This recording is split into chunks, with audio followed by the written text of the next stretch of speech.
Dear student, rice breeding के अंतर्गत हम आज पढ़ेंगे नेशनल और international research institutes relating to rice. सभी क्रॉप्स में भिन्न भिन्न प्रकार के राष्ट्रीय स्तर के, अंतर्राष्ट्रीय स्तर के रिसर्च इंस्टीट्यूट्स काम करते हैं, जो उस पर्टिकुलर क्रॉप की नई नई वैरायटीज़ का तैयार करना, उनको रिलीज करना, उनका सीड मल्टीप्लाई करना, नए नए अनुसंधान करके विभिन्न प्रकार की रेजिस्टेंट वैरायटी तैयार करना, through out the world exploration and collection of germ plasm करना, और समय समय पर भिन्न भिन्न प्रकार की guidelines for the scientist, for the countries, for the farmers, for the public ये इशू करना, ये सब काम रिसर्च स्टेशंस जो है, रिसर्च इंस्टीट्यूट्स है, वो करती हैं। तो सबसे पहले हम बात करेंगे नेशनल इंस्टीट्यूट्स फॉर राइस। तो 1965 में all India coordinated rice improvement project AIRCRIP was established at Hyderabad as a project directorate for rice which was sponsored by ICR। तो ये सभी क्रॉप्स में all India coordinated crop improvement projects चल रहे हैं, और ये मल्टी डिसिप्लिनरी अप्रोच के आधार पे काम करते हैं। इसी में सभी प्रकार के जो डिसिप्लिन है हमारे एग्रीकल्चर में, से फॉर एग्जांपल एग्रोनॉमी, आपके प्लांट फिजियोलॉजी, सोइल साइंस और प्लांट पैथोलॉजी, एंटोमोलॉजी इत्यादि इत्यादि, और भी जो बायोकेमिस्ट्री, तो इन सब के आधार पे, सबके कोऑर्डिनेशन से और सभी प्रकार के को परीक्षण करके और वैरायटी का डेवलपमेंट और एक्सपेरिमेंट उस पर चलता रहता है। तो ये all India coordinated rice project, जैसा मैंने कहा, 1965 से स्टार्ट किया गया। ये इस प्रकार के जो कोऑर्डिनेटेड प्रोजेक्ट्स हैं वो इंडिया में 1957 से स्टार्ट हुए थे, on the Ford and Rockefeller foundation recommendations, on the basis of Ford and Rockefeller की रिकमेंडेशन के आधार पे 1957 से मेज में सबसे पहले हुए थे, और जैसा मैंने बताया राइस में 1965 से।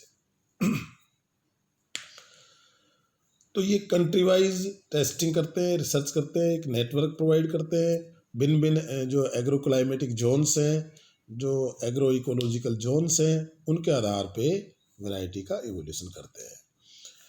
दूसरा, central rice research institute CRRI Cuttack Orissa में है।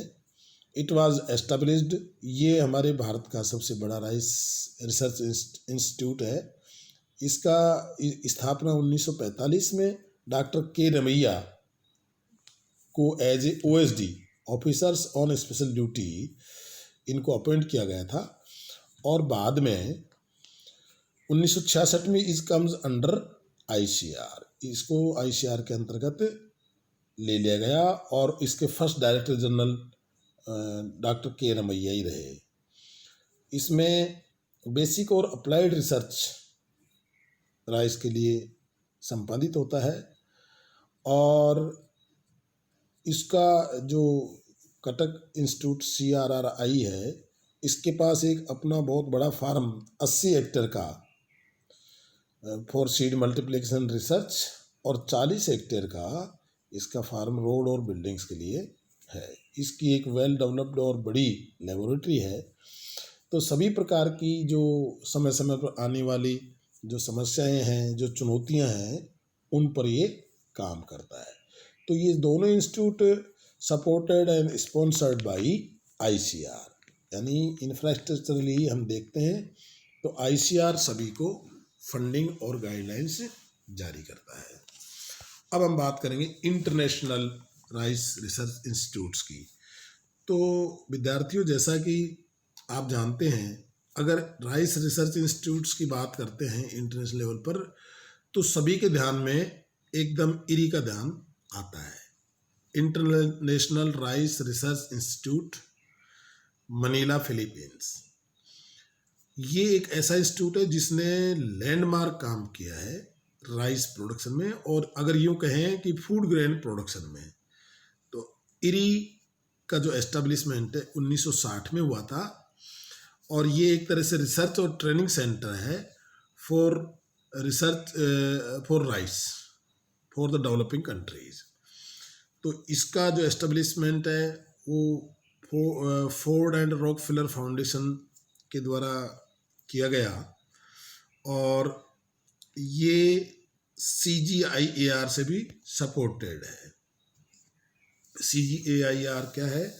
CGIAR consultative group on international agricultural research is sponsored by food and agriculture organisation FAO of UNO। यानी कुल मिला के UNO सपोर्टेड इंस्टीट्यूट FAO है, और FAO फंडिंग करता है CGIAR के लिए, और CGIAR अटैच्ड है डायरेक्टली टू IRRI।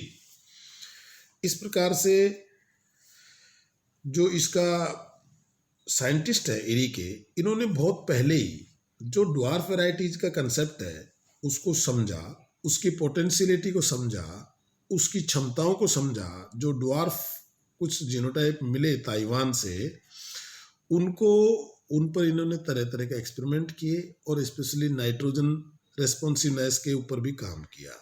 तो पहली जो वैरायटी टेचिंग नेटिव 1 TN1 जो सेमी ड्वार्फ वैरायटी, वो ब्रेड की गई ताइवान के द्वारा। इसको सभी IRRI ने सभी ट्रॉपिक्स और सब ट्रॉपिक्स जो कंट्रीज है उनमें इसके बीज को सप्लाई किया गया।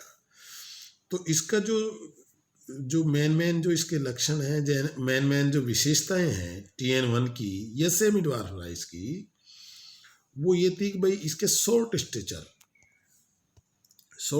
का मतलब इसका जो प्लांट हाइट है वो कम, तो उससे क्या है लोजिंग कम होगी, लोजिंग होगी नहीं, या तो या बहुत कम होगी, तो उससे उसकी पैदावार में नुकसान नहीं होगा। और फोटो पीरियड इंसेंसिटिव, यानी जो डे न्यूट्रल एफिशिएंसी है वो इनके अंदर TN1 और जितने भी सेमी ड्वार्फ वैराइटीज है उनके अंदर रही।